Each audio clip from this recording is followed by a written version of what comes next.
எல்லாம் வல்ல ஈசனின் திருவருள் நம் எல்லோரையும் காத்து ரட்சிக்கட்டும். அன்பார்ந்த ஆன்மீக நேயர்களுக்கும் சோதிட நாட்டமுள்ள ஏனைய பெருமக்களுக்கும் எனது சிறந்தாழ்ந்த வணக்கத்தை தெரிவித்துக் கொள்கிறேன். இன்றைக்கு நாம் பேச எடுத்துக்கொண்ட தலைப்பு ஐஏஎஸ் கலெக்டர் பதவியை அடையக்கூடியவர் யார் யார் என்ற தலைப்பின் கீழ் பேச இருக்கிறோம். ஒரு பொருள் பற்றிய விளக்கத்தை பல சோதிடர்களிடம் கேட்டறியும் போது ஒவ்வொருவரும் வெவ்வேறான கருத்துக்களை கூறுகின்றார்கள். பாவகத்தை மாற்றியும் மற்றும் காரகத்துவத்தை மாற்றியும் கூறுகின்றார்கள். அவர்கள் சொல்லக்கூடிய விளக்கமும் மாறுபட்டே இருக்கின்றன. இதில் என்னவென்றில் கிரகங்களோ பாவகங்களோ எல்லோருக்கும் பொதுவானதாகவும் எல்லா தரப்பினருக்கும் பாவகமும் கிரக காரகத்துவமும் மாறாமல் ஒன்றெனவே செயல்பட்டு கொண்டிருக்கின்றன. எனினும் மக்கள் மத்தியில் வெவ்வேறான கருத்துக்களை புரியாமையால் வேறுபட்ட கருத்துக்களோடு அவர்கள் பரிமாறிக்கொண்டிருக்கின்றார்கள். எனவே அவர்கள் கூறும் கருத்துகளும் பொய்யாகவே போகின்றன. எப்பொருள் யார் யார் வாய் கேட்பெனும் அப்பொருள் மெய்ப்பொருள் காண்பதறிவு என்பது பழமொழி. அதற்கேற்ப யார் கூறினாலும் அவற்றிற்குரிய பாங்கு முறையை நாம் தெள்ளற ஆராய்வு செய்து எதை ஏற்றுக்கொள்ள வேண்டும் என்பது நல்லது. அந்த வகையில் இன்றைக்கு ஐஏஎஸ் கலெக்டர் பதவிக்கு நடந்து முடிந்த ஏறக்குறைய 12 ஜோதிடங்களை நாம் ஆய்வுக்கு எடுத்துக்கொள்ள இருக்கிறோம். இவர்களுக்கு கிரகமைவை நாம் கூறும் வகையில் தாங்களும் கருத்தாய்வு செய்து ஏற்றுக்கொண்டே எமக்கு லைக், சப்ஸ்கிரைபர், வியூ மற்றும் ஷேர் அனைத்தையும் செய்ய விருப்பம் இருக்கலாம். அதன்படி செய்து தரும்படி தன்மையுடன் கேட்டுக்கொள்கிறேன். முதலாவதாக அரசு பதவியை கொடுக்கக்கூடிய கிரகம் மற்றும் ஆளுகைத்தன்மையையும் தரக்கூடிய கிரகம் யாதெனில் சூரிய பகவான். இந்த சூரியனை மையப்படுத்தியே நாம் பேசியாக வேண்டும். அது மட்டுமல்லாமல் நிர்வாகத் திறமை, அதாவது வழிநடத்தக்கூடிய கிரகம் யாதெனில் புதன். இதனையும் நாம் சேர்த்து கொள்ள வேண்டியதாக இருக்கிறது. மற்றும் முதன்மை என்கிற பதவியை அளிக்கக்கூடிய கிரகமான கேது பகவானையும், அதே சமயத்தில் மற்ற உலகத்தார் அனைத்து சோதிடர்களாலும் வழங்கப்படும் கிரக காரகத்துவத்துக்கு முற்றிலும் முரணான எனது கருத்தான தொழிலுக்கு காரகன் என்கிற கேது பகவானையும் இங்கே சம்பந்தப்படுத்தியாக வேண்டும். அதன்படியும் மற்றும் பாவகத்தில் 9ஆம் இடம் என்பது பிதா, தனம், பாக்கியம், குரு, தெய்வம். ஆக எல்லா ஜாதகர்களுக்கும் ஒரு உன்னதமான உயர்வான, அதாவது தெய்வம், அரசியல், அரசு தலைவன், மூத்தோர் அதாவது மூதாதைகள், இப்படிப்பட்ட இடங்களை குறிக்கக்கூடிய இடம் 9ஆம் இடம்.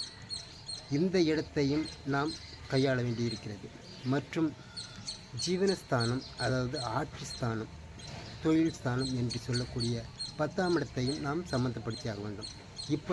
இப்படிப்பட்ட இடத்தோடு சம்பந்தப்படுத்தினால் மட்டுமே அது தெள்ளவர நாம் கண்டுகொள்ள முடியும். அந்த வகையில் நாம் பார்க்கும் முதலாவது ஜாதகம் டிஎன் சேஷன்.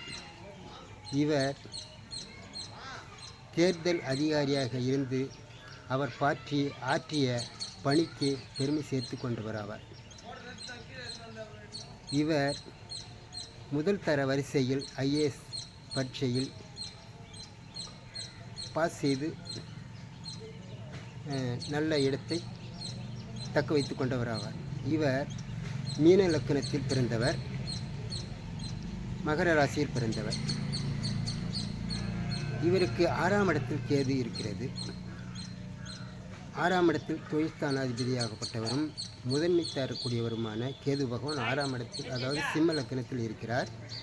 மற்றும் சூரிய பகவானவர் ஆட்சி பெற்ற ரிஷபராசியில்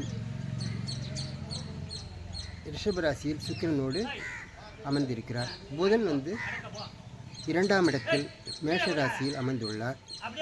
இந்த மேஷராசிக்குரியவர், அதாவது சூரியன் என்ற ஸ்தானாதிபதி சுக்கிரன் 7ஆம் பார்வையால் விருச்சிகத்தை பார்ப்பதாலும் மற்றும் விருச்சிகத்தின் மற்றொரு ராசியான மேஷத்தில் புதன் இருப்பதாலும் இந்த 2 வீட்டிற்கும் உடைய செவ்வாய் பகவான் கேதுவோடு சம்பந்தப்பட்டு 6ஆம் இடத்தில் இருக்கிறார். 6ஆம் இடத்தில் இருப்பதால் மற்றும் அந்த 6ஆம் இடத்தில் குரு பகவானோடு சம்பந்தப்பட்டிருக்கிறார். இந்த குரு பகவான் 10ஆம் இடமான தனுசு ராசியை தனது 9ஆம், அதாவது வக்கர பார்வை எனும் 9ஆம் பார்வையாலும் மற்றவர்களுடைய கருத்துப்படி 5ஆம் பார்வையாலும் 10ஆம் இடத்தை பார்வை செய்கிறார். அது மாத்திரமல்லாமல் இந்த தொழிலுக்கும் முதன்மைக்கும் உரிய கேது பகவானும் அதே 10ஆம் ஆதியாகப்பட்ட குருவோடு சேர்ந்திருப்பதாலும் இவர் அந்த பதவிக்கும் அந்த தேர்வுக்கும் இவரே தகுதியானவர் என்று ஏற்கப்படுகிறார் ஆவார். அடுத்தபடியாக நாம் காலம் இருப்பது சமீபத்தில் எல்லோராலும் மக்கள் மத்தியில் பேசப்படும் பீலா வெங்கடேசன் என்பவர். இவர் கும்பலக்கணத்தில் பிறந்தவர். இவருக்கு 7ஆம் இடத்தில் கேது. 7ஆம் இடத்தில் கேது. சூரியனும் புதனும் துளாராசியில் ஆட்சி பெற்றவரோடு, அதாவது சுக்கிரனோடு சம்பந்தப்பட்டிருக்கிறார். இந்த சம்பந்தப்பட்டிருக்கிறார். சிம்மராசியில் கேது பகவான் அமர்ந்து அந்த சிம்மராசிக்குரிய சூரியன் 9ஆம் இடத்தில் சுக்கிரனோடு அமர்ந்திருப்பதாலும் மற்றும் இந்த ஜாதகருக்கு 10ஆம் இடம் என்று சொல்லக்கூடிய விருச்சிக ராசிக்குரிய செவ்வாய் மகரத்தில் இருக்கிறார். மகரம், அதாவது மகரத்தில் இருந்து நாம் எண்ணும்போது 10ஆம் இடமான துலாத்தில் அனைத்து நமக்கு வேண்டிய கேதுன்ற ஸ்தானாதிபதி சூரியன் புதன் இப்படிப்பட்ட கிரகங்கள் 10ஆம் ஆதிக்கு 10ஆம் இடத்தில் ஆட்சி பெற்றிருப்பதால் இச்சாதகர் தெள்ளற பதவிக்கு உரியவர் என்பது நமக்கு தெளிவாகிறது. அடுத்தபடியாக மற்றொருவருடைய ஜாதகம். இச்சாதகரும் இவருக்கு மூத்த சகோதரமான இருவருமே, அதாவது IAS கல்வித் தகுதிக்கு தேர்ந்தெடுக்கப்பட்டவர்கள் ஆவார். இவர் சிம்ம லக்கணத்தில் பிறந்தவர். சிம்ம லக்கணத்துக்குரிய சூரியனும் அதோடு மூத்த ஸ்தானாதிபதியுமான மிதுன ராசிக்குரிய புதன் சூரியனோடு லக்கணத்திலேயே சம்பந்தப்பட்டிருக்கிறார். கேது பகவான் 5ஆம் இடத்தில் சம்பந்தப்பட்டிருக்கிறார். 5ஆம் ஆதியாகப்பட்ட குரு தனது மற்றொரு வீடான மீன ராசியில் சம்பந்தப்பட்டிருக்கிறார். இப்போது சிம்மராசிக்கு 10ஆம் இடம் என்று சொல்லக்கூடிய ரிஷப ராசிக்குரிய சுக்கிரன், அதாவது 2ஆம் இடத்தில் சம்பந்தப்பட்டிருக்கிறார். 2ஆம் ஆதி லக்னத்தோடும் சம்பந்தப்பட்டிருக்கிறார். இந்த 2ஆம் ஆதியாகப்பட்டவரை கேது என்ற ஸ்தானாதிபதி குருவும் சுக்கிரனும் 7-7 என்ற விதத்தில் பார்வை செய்கின்றார்கள். சுக்கிரன் ஏனெனில் 10ஆம் அதிபதியாகவும் இருக்கிறார். சுக்கிரன் என்ற ஸ்தானாதிபதி லக்னத்தோடு சம்பந்தப்பட்டிருந்தால் இச்சாதகருக்கும் இவருக்கு மூத்த சகோதரமான இருவரும் லக்னத்தோடு சம்பந்தப்பட்டிருப்பதால், லக்னாதிபதியோடும் சம்பந்தப்பட்டிருப்பதால், 16ஆம் அதிபதியோடும் சம்பந்தப்பட்டிருப்பதால் இவ்விருவருமே இந்த IAS கல்வி தகுதிக்கு உரியவர்கள் ஆகின்றார்கள். மற்றும் எனது உறவினர் என்று சொல்லக்கூடிய மற்றொரு நபர், இவர் மிதுன லக்னத்தில் பிறந்தவர். 7ஆம் இடத்தில் கேது, சூரியன், புதன் இந்த கிரகங்களும் 7ஆம் இடமான தனுசு ராசியிலேயே அமரப்பெற்றிருக்கிறார்கள். இவர்களுக்கு தனுசு ராசிக்கு மற்றொரு ஸ்தானமான மீன ராசி இச்சாதகருக்கு 10ஆம் இடமாகும். இந்த தனுசு ராசிக்குரியவர் 6ஆம் இடமான விருச்சிக ராசியில் அமையப்பெற்று தனது 5ஆம் பார்வையால், அதாவது கேதுன்ற ஸ்தானத்தின் காரணத்தினால் இச்சாதகருடைய குரு பகவான் 6ஆம் இடத்திலிருந்து தனது 9ஆம் பார்வையால் 10ஆம் இடத்தை நோக்குகிறார். எனவே இச்சாதகர் இந்த ஐஏஎஸ் தேர்வு கல்விக்கு தகுதி உடையவர் ஆவார். எனினும் இச்சாதகருக்கு 7ஆம் இடத்தில் சூரியன், புதன், கேது அமர்ந்து 7ஆம் ஆதிக்கு விரயஸ்தானமான 6ஆம் இடமான விருச்சிகத்தில் அமைவதால் இச்சாதகர் இப்பணியில் தொடர்ந்து செயலாற்றாமல் அவரது விருப்பத்திற்கிணங்க பதவியை விட்டு இப்போது ஐஏஎஸ் கல்வி தகுதிக்கு உரிய மாணவர்களுக்கு பயிற்சி ஆசிரியராக பணியாற்றி கொண்டிருக்கிறார்.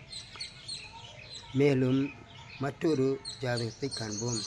இச்சாதகர் கடக லக்கணத்தில் பிறந்தவர். இவருக்கு 12ஆம் இடத்தில் கேது, 12ஆம் ஆதியாப்பட்ட புதன் 5ஆம் இடத்தில் சம்பந்தப்பட்டிருக்கிறார். அதாவது லக்னாதிபதியோடு சேர்ந்து 5ஆம் இடத்தில் இருக்கிறார், கடகத்துக்குரிய சந்திரனோடு. மேலும் சூரியன் துலா லக்னத்தில் இருக்கிறார், செவ்வாயோடு சேர்ந்து. அதாவது புதன் என்ற ஸ்தானாதிபதியான விருச்சிக ராசியான செவ்வாய் சூரியனோடு சேர்ந்திருக்கிறார். அவ்விடத்திற்குரிய செவ்வாய், அதாவது லக்னத்துக்கு 10ஆம் அதியாகவும் இருக்கிறார். தனது வீட்டை தனது 7ஆம் பார்வையால் 10ஆம் இடத்தை நோக்குகிறார். 10ஆம் ஆதி 3ஆம் இடத்திலும் கேதுவோடும், அதாவது மிதுன ராசியில் இருந்த கேதுவோடும் சுக்கிரனோடும் சம்பந்தப்பட்டிருப்பதாலும், இந்த புதன் 4ஆம் இடத்தில் கல்வி ஸ்தானத்தோடு சம்பந்தப்பட்டிருப்பதால் இச்சாதகர் இக்கல்விக்கு தகுதி உடையவர் ஆகின்றார்கள், இப்பதவிக்கு தகுதி உடையவர் ஆகிறார். அடுத்ததாக நாம் காண இருப்பது 14/10/1989 ரேவதி நட்சத்திரத்தில் பிறந்தவர். தனுசு லக்னம், மீன ராசியில் பிறந்தவர். இச்சாதகருக்கு 8ஆம் இடத்தில் கேது, 8ஆம் இடமான சந்திரன், 8ஆம் இடத்துக்குரிய சந்திரன் 4ஆம் இடத்தில் கல்விஸ்தானத்தில் இருந்து கல்வி ஸ்தானத்துக்குரிய கிரகம் 7லும் அமர்ந்துள்ளார்கள். 7ஆம் இடம் என்பது புதனுடைய வீடு, அதாவது மிதுன ராசிக்குரிய வீடு. மற்றொரு வீடு கன்னி என்பது 10ஆம் இடத்துக்குரிய வீடு. எனவே இந்த இரு வீடுகளில் ஒரு வீடில் அமைந்திருப்பதே உன்னதத்தை ஏற்படுத்தும்.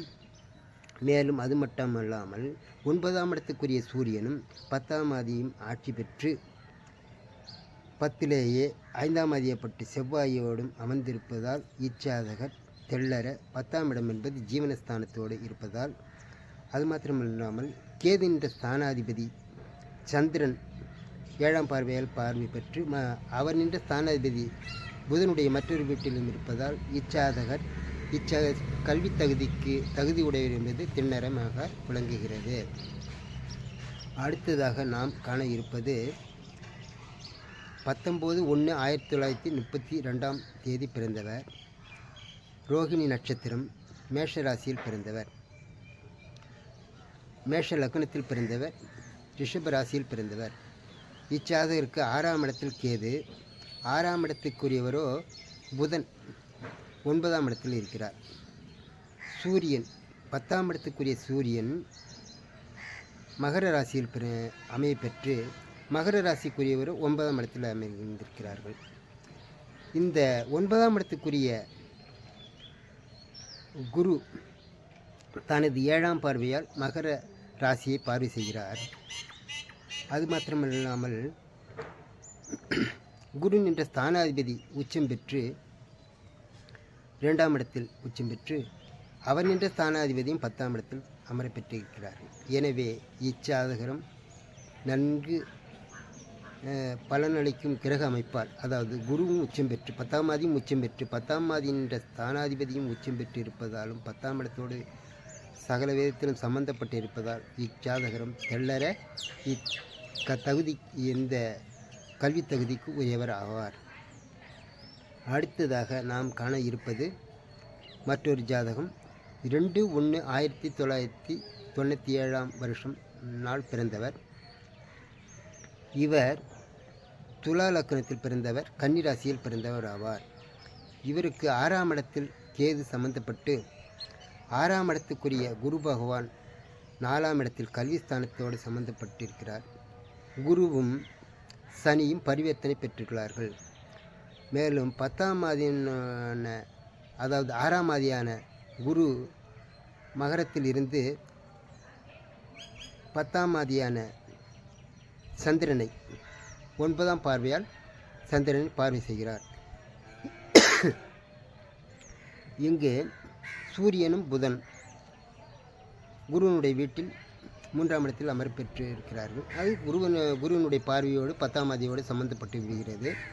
மேலும் 10ஆம் ஆதிய இந்த கிரகங்கள் அனைத்தும் சூரியன் புதன் இருவரும் 10ஆம் இடத்தான சந்திரனோடு 10ஆம் ஆதிக்கு 10ஆம் இடம், அதாவது மிதுன ராசி, இந்த மிதுன ராசியோடு தான் இந்த கிரகங்கள் சூரியன் என்பது சம்பந்தப்பட்டிருக்கிறது. எனவே அனைத்து விதத்திலும் 10ஆம் இடம் 10ஆம் ஆதியோடு சம்பந்தப்பட்டிருப்பதாலும் 9ஆம் ஆதி சம்பந்தப்பட்டிருப்பதாலும் இச்சாதகரும் இப்பதவிக்கு தகுதி உடையவர் ஆகின்றார்கள். அடுத்ததாக நாம் காண இருப்பது 17/3/1995 நாள் பிறந்தவர். விருச்சிக லக்கணத்துக்குரியவர். விருச்சிக லக்கணம் கன்னி ராசிக்குரியவர் ஆவார். சூரியன் 5ஆம் இடத்திலும் 5ஆம் ஆதி லக்கணத்திலும் அமர்வு பெற்றிருக்கிறார். கேது 6ஆம் இடத்தில் அமர்ந்து அவர் நின்ற ஸ்தானாதிபதி கடகராசியில் அமர்ந்துள்ளார். கடகராசிக்குரிய சந்திரனும் 11ஆம் இடத்தில் அமர்ந்துள்ளார் கன்னி ராசியில். சூரியன் 5ஆம் இடத்திலிருந்து 5ஆம் ஆதி லக்கணத்திலும் சனியினுடைய வீட்டில் புதன் அமர்ந்து புதன் தனது 10ஆம் பார்வையால் லக்னத்தில் பார்ப்பதாலும் 10ஆம் இடத்துக்குரிய சூரியன் என்ற ஸ்தானாதிபதியும் 4ஆம் இடத்தோடு சம்பந்தப்பட்டிருப்பதாலும் இவரோ அது மாத்திரமல்லாமல் லக்னாதிபதி 9ஆம் இடத்தில் ஆட்சி பெற்றிருக்கிறார், ஆட்சி ஸ்தானத்தில் அமர்ந்துள்ளார். எனவே இச்சாதகர் கல்வி தகுதிக்கும் பணிக்கும் தகுதி உடையவர் என்பது விளங்கு பெறுவதாகும். அடுத்ததாக நாம் காண இருப்பது 9/11/1968 12:43 PM என்ற வேளையில் பிறந்தவர். சிம்ம லக்கணம் மிதுன ராசியில் பிறந்தவர். இவருக்கு 2ஆம் இடத்தில் கேது பகவானும் 10ஆம் ஆதியான செவ்வாயோடும் குருவோடும் அமர பெற்றுள்ளார். சூரியன் புதன் இருவரும் 3ஆம் இடத்தில் அமர்ந்துள்ளார்கள். 3ஆம் இடத்துக்குரியவரோ 4ஆம் இடத்திலும் 4ஆம் இடத்துக்குரியவரோ கன்னிராசியில் அமர்ந்துள்ளார். அதாவது 10ஆம் ஆதியாகப்பட்ட செவ்வாயோடு சம்பந்தப்பட்டிருக்கிறார். 10ஆம் ஆதியாகப்பட்ட செவ்வாய் என்ற ஸ்தானாதிபதி 3ஆம் இடத்திலும், 3ஆம் இடம் என்பது துலா லக்கணத்துக்கும் 10ஆம் இடமான ரிஷப் ராசிக்கும் உரிய ஸ்தானம் என்பதால் இச்சாதகரும், அது மாத்திரமல்லாமல் இச்சாதகர் லக்னாதிபதியும் அந்த 10ஆம் ஆதி என்ற ஸ்தானத்தோடு சம்பந்தப்பட்டிருப்பதால் இவரும் இக்கல்வி தகுதிக்கு உரியவர் ஆவார். அடுத்ததாக நாம் காண இருப்பது 21/11/1992 நாள் பிறந்தவர். சித்திரை நட்சத்திரம், மீன லக்னம், துலாம் ராசி. இச்சாதகர் சற்று மாறுபட்டவர் ஆவார். இவர் IAS பரீட்சைக்கு தேர்வாகாமல் விலங்கு பெற்றவர் ஆவார். ஏன் என்று நாம் காணலாம். கேது 3ஆம் இடத்தில். கேது என்ற ஸ்தானாதிபதியோ செவ்வாய் உச்சம் பெற்று கடகத்தில் இருக்கிறார். கடகத்திற்குரிய சந்திரன் 8ஆம் இடத்தில் இருக்கிறார். புதனோடு சம்பந்தப்பட்டிருக்கிறார்.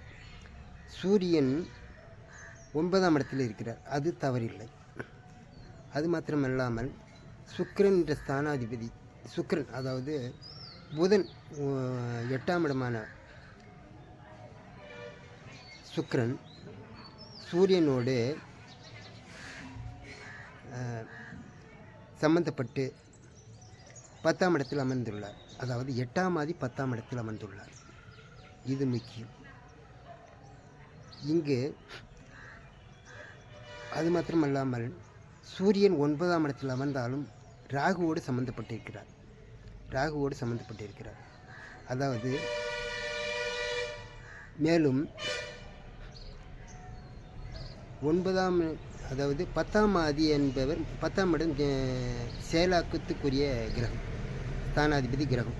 அந்த அவர் யார் என்பது குரு பகவான். குரு பகவான் 7ஆம் இடத்தில் நிற்கவும் ஆட்சிக்குரிய கிரகமான சூரியன் ராகுவோடு சம்பந்தப்பட்டு குருவுக்கு 3ஆம் இடத்தில் சம்பந்தப்பட்டிருப்பதாலும், அதாவது 3ஆம் இடம் என்பது மறைவிடஸ்தானம். 8ஆம் ஆதியாகப்பட்டவர் 10ஆம் இடத்தில் இருக்கிறார். அதாவது 8ஆம் இடம் என்பது மறைவிடஸ்தானம், ஒரு மரணஸ்தானம், இழப்பு ஸ்தானம்.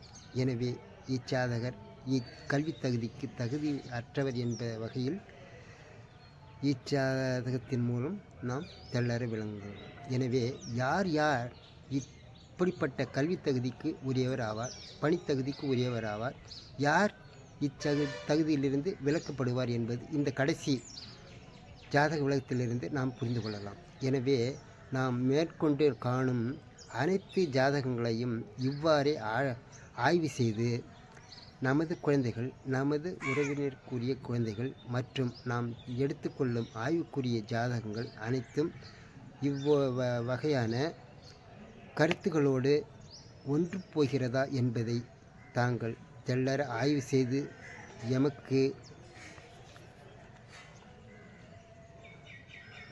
லைக் செய்து சப்ஸ்கிரைப் செய்து ஆதரவு தரும்படி மிக தாழ்மையுடன் கேட்டுக்கொள்கிறேன். வணக்கம்.